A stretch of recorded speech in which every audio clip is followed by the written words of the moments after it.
How do I follow Jesus? It's a good question. And it's well worth covering, judging that All Three Nows is a channel that's trying to lay out everything about Jesus and his followers. Bible, history, prayer, worship, all that sort of stuff's going to come. But really, essentially, I want to lay out for you who Jesus is and why I think you should concern yourself with him.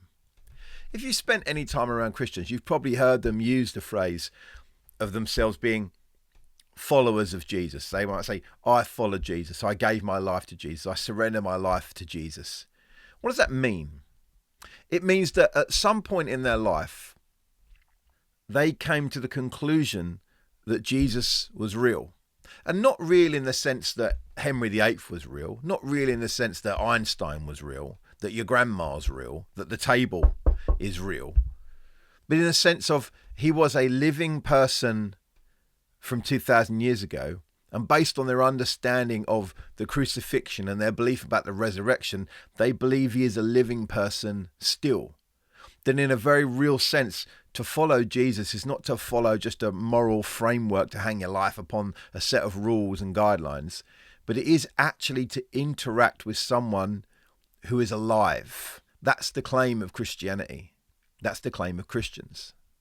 And sometimes we say that we are the followers of Jesus because we want to get away from putting across as if we have some beliefs, when beliefs are probably to do with part of it, or a large part of it, in fact.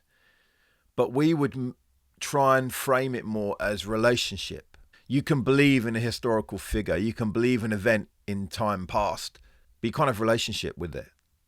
You can only have a relationship with someone who is alive and vital and real and present.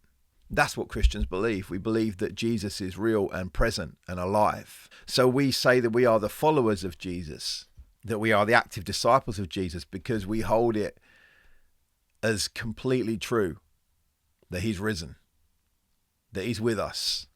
So the question arises, how do you do that? Because if that's just a real thing, why do I have to label myself? What's the process for that?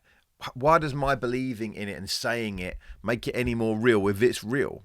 Well, the truth is you have to appropriate the realness of God, the life of Jesus, the active relationship with Jesus for yourself. So how do you do this? I can only say how I did it. I became a Christian just before I was 17.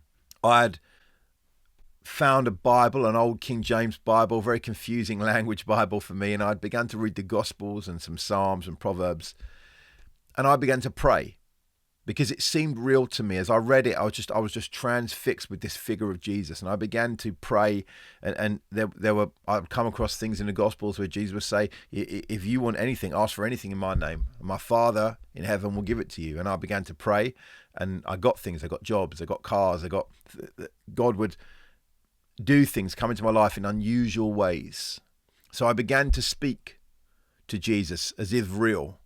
Even though I'm still confused then, even though I still hadn't had my theology formed, whatever you want to call it, I began to speak to him as real. But just to believe he's real is not enough. I think that you have to really intentionally interact with Jesus. So I began to pray not only for things, but pray to him and say, Jesus, if you're real, I want to know you more. Jesus, if you're real, come speak to me.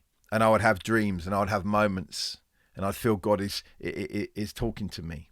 And I think that you can do that. I think you can begin to taste the things of the living Jesus.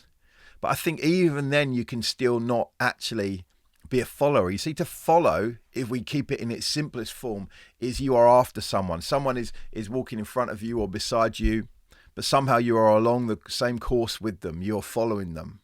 Leaders have followers. I once heard it talking about leadership at a conference, and they said, if you want to know if you are a leader, just stop for a moment and look behind you. Is anyone following? Bit cheesy, I know, but you know what I mean, bit of a cliche, but true story. And the truth is, if Jesus turns around and looks behind him, I hope that I'm one of the people following. So the question is, let's say that you are looking into this stuff. Let's say you are investigating the Bible and Jesus and Christianity. How do you make that step? Where is the demarcation line between not a follower and a follower? In very simple terms, a follower of Jesus is someone who has come to believe he is real and come to give their lives into him. One of the other topics that we will cover on the channel, probably quite extensively, is this issue of sin and of brokenness. That actually the story of the Bible is the story of God creating us to be in his presence and enjoy life, and sin and brokenness coming in. And the whole of the Old Testament and a chunk of the New Testament is about God having to repair that brokenness. And how you begin to really follow Jesus is you recognize that there's sin and brokenness in you and in the world around you and everyone else. That you're just the same as everyone else. You're born a bit broke, and you embraced a bit more brokenness while you've been alive, however long you've been alive. But you come to Jesus, who is the unbroken man. And there you give in yourself to Jesus.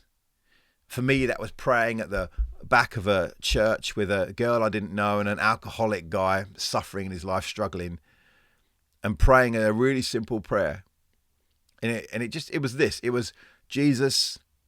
I don't know what it means, because I'd heard about this phrase being born again. I didn't really understand what it was, but I said, I don't really know what this being born again is, Jesus, but if I have to do that to know you more in my life, I want it. Let me be born again. Come into my life, Jesus. That's what I prayed. Really basic, very confusing prayer for me at the time. I don't think I really understood what it meant, but I knew enough to know I wanted to follow Jesus.